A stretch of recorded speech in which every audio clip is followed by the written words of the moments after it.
Assalamualaikum warahmatullahi wabarakatuh. Para sahabat channel YouTube Pos Doa yang dirahmati Allah Subhanahu wa taala.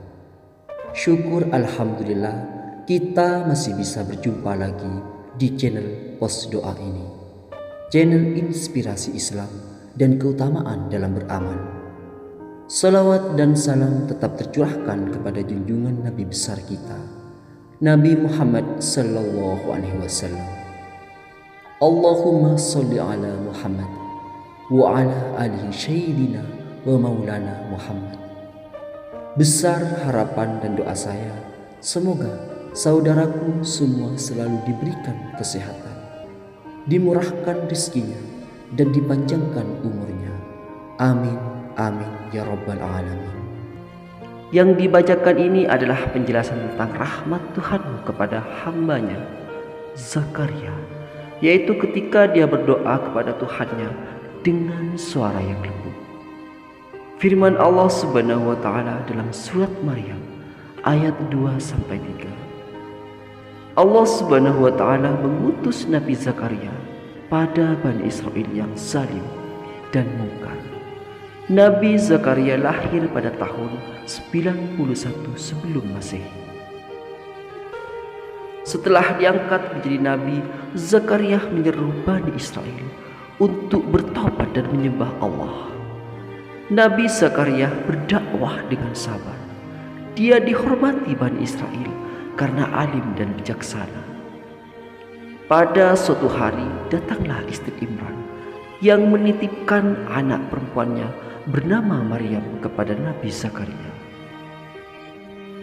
Nabi Zakaria dan istrinya dengan senang hati menerima dan membesarkan Maryam dengan penuh kasih sayang. Nabi Zakaria tidak memiliki anak karena istrinya mandul. Dia menganggap Maryam sebagai anak sendiri. Nabi Zakaria membuatkan kamar khusus beribadah untuk Maryam di Baitul Maqdis. Saat itu Masjidil Aqsa.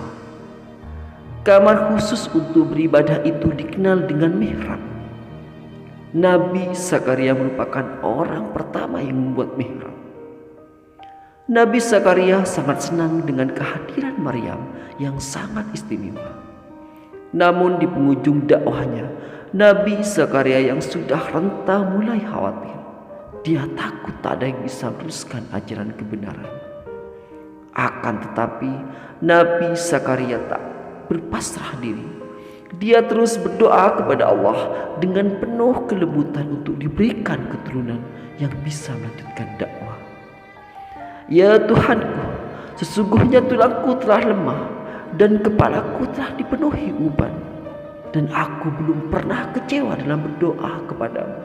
Ya Tuhanku, kata Nabi Zakaria memulai doanya kepada Allah. Dan sungguh aku khawatir terhadap kerabatku sepeninggalanku, padahal istriku seorang yang mandul. Maka anugerahilah aku seorang anak dari sisimu yang akan mewarisi aku dan mewarisi dari keluarga Yakub. Dan jadikanlah dia, ya Tuhanku, seorang yang diridhoi, ucap Nabi Zakaria dalam doanya sesuai surat Maryam ayat 4-6. Doa memohon keturunan dari Nabi Zakaria yang dapat diamalkan juga terdapat surat Al-Imran ayat 38. Rabbi habli min ladunka dzurriyyatan thayyibatan innaka syami'ud du'a. Ya Tuhanku, berilah aku keturunan yang baik dari sisimu. Sesungguhnya Engkau Maha mendengar doa. Siang dan malam Nabi Zakaria dan istrinya tak pernah berhenti berdoa dan semakin giat beribadah. Banyak Bani Israel yang mengejek ibadah Nabi Zakaria, yang tak percaya doanya bakal dikabulkan Allah. Hingga suatu hari malaikat datang memanggil Nabi Zakaria yang sedang salat di mihrab. Wahai Zakaria, kami memberi kabar gembira kepadamu dengan seorang anak laki-laki yang namanya Yahya. yang kami belum pernah memberikan nama seperti itu sebelumnya. Firman Allah dalam surat Maryam ayat 7. Mendengar kabar itu, Nabi Zakaria terkejut tak percaya. Ya Tuhanku, bagaimana aku akan punya anak, padahal istriku seorang yang mandul dan aku sendiri sungguhnya sudah mencapai usia yang sangat tua. Tanya Nabi Zakaria.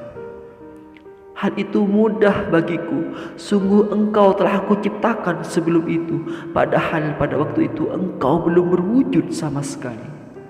Firman Allah dalam surat Maryam ayat 7 menjawab pertanyaan Zakaria. Nabi Zakaria lalu meminta tanda kepada Allah.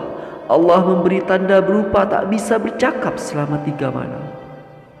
Allah menyampaikan kabar gembira kepadamu dengan kelahiran Yahya, yang membenarkan sebuah kalimat firman dari Allah, panutan, berkemampuan menahan diri dari hawa nafsu, dan seorang nabi di antara orang-orang saleh. Firman Allah dalam surat Al-Imran ayat 39. Nabi Zakaria lalu mengucapkan syukur kepada Allah Subhanahu wa taala karena doanya dikabulkan Allah. Yahya menjadi satu-satunya anak Nabi Zakaria yang juga diangkat Allah menjadi seorang nabi. Nabi Zakaria dan Nabi Yahya berdakwah bersama, menyeru Bani Israel kepada ajaran Allah. Ada banyak hikmah dan pelajaran yang bisa dipetik dari kisah Nabi Zakaria. Nabi Zakaria menunjukkan Allah Maha mendengar doa. Banyak hikmah dan kisah dari Nabi yang diuji dengan bertahun-tahun tidak punya anak. Pertama, jangan pernah berhenti berdoa sampai Allah mengabulkannya. Nabi Zakaria mengajarkan cara berdoa yang penuh kelembutan. Dia juga selalu menunjukkan baik sangka kepada Allah. Nabi Zakaria, yakni Allah mendengar dan mengabulkan doanya. Nabi Zakaria memohon kepada Allah dengan bahasa yang lembut dan berbanyak amal soleh, ucap Ustadz Hilman. Nabi Zakaria juga merupakan seorang yang mampu menjaga amanah saat dititipkan Maryam yang tak memiliki ayah. Dia juga menjadi contoh untuk selalu menghormati perempuan. Baik sahabat beriman dirahmati Allah Subhanahu wa taala, demikian yang bisa saya bagikan pada kali ini.